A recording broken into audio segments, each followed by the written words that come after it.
Assalamualaikum warahmatullahi wabarakatuh. Hai, saya Siti Maghfiratul Ula, peserta Latsar CPNS tahun 2022, golongan 3, angkatan 4. Hari ini saya akan membahas materi tentang dua nilai ASN berakhlak. Yang pertama adaptif dan yang kedua kolaboratif. Adaptif adalah karakteristik alami yang dimiliki makhluk hidup untuk bertahan hidup dan menghadapi segala perubahan lingkungan atau ancaman yang timbul. Dalam konteks budaya organisasi, maka nilai adaptif tercermin dari kemampuan respon organisasi dalam mengadaptasi perubahan. Panduan perilaku atau core value perilaku adaptif. Yang pertama yaitu menciptakan penyesuaian diri menghadapi perubahan. Yang kedua, terus berinovasi dan mengembangkan kreativitas. Dan yang ketiga, bertindak proaktif.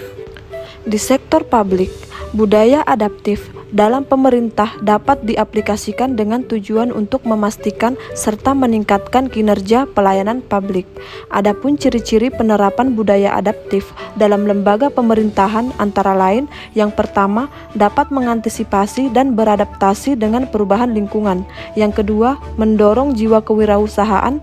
Yang ketiga, memanfaatkan peluang-peluang yang berubah-ubah. Yang keempat, memperhatikan kepentingan yang diperlukan antara instansi mitra, masyarakat, dan sebagainya. Yang kelima, terkait dengan kinerja instansi.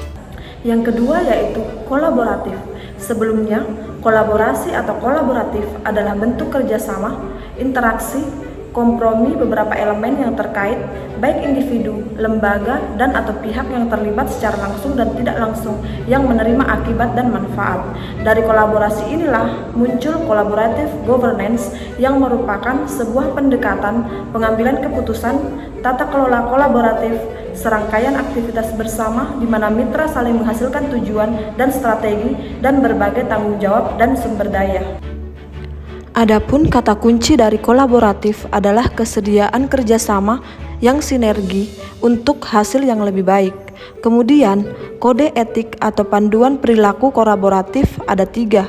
Yang pertama, memberikan kesempatan kepada berbagai pihak untuk berkontribusi. Yang kedua, terbuka dalam bekerja sama untuk menghasilkan nilai tambah. Dan yang ketiga, menggerakkan pemanfaatan berbagai sumber daya untuk tujuan bersama.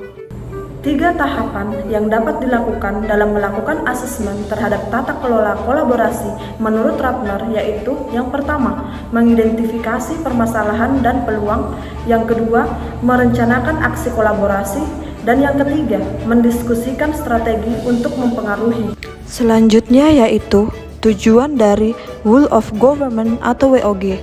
Sebelumnya, Whole of Government atau WOG adalah sebuah pendekatan penyelenggaraan pemerintahan yang menyatukan upaya-upaya kolaboratif pemerintahan dari keseluruhan sektor dalam ruang lingkup koordinasi yang lebih luas guna mencapai tujuan-tujuan pembangunan kebijakan, manajemen program, dan pelayanan publik. Tujuan dari Whole of Government itu sendiri yaitu memudahkan koordinasi antar lembaga yang dipisahkan oleh fragmentasi maupun regulasi di tingkat sektor. Beberapa proses yang harus dilalui dalam menjalin kolaborasi yaitu yang pertama, trust building, artinya membangun kepercayaan dengan stakeholder mitra kolaborasi. Yang kedua, face-to-face dialog, artinya melakukan negosiasi yang baik dan bersungguh-sungguh. Yang ketiga, komitmen terhadap proses, yang artinya pengakuan saling ketergantungan, sharing ownership dalam proses, serta keterbukaan terkait keuntungan bersama.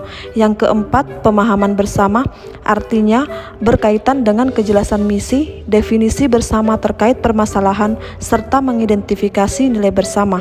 Dan yang kelima, menetapkan outcome antara. Sekian dan terima kasih.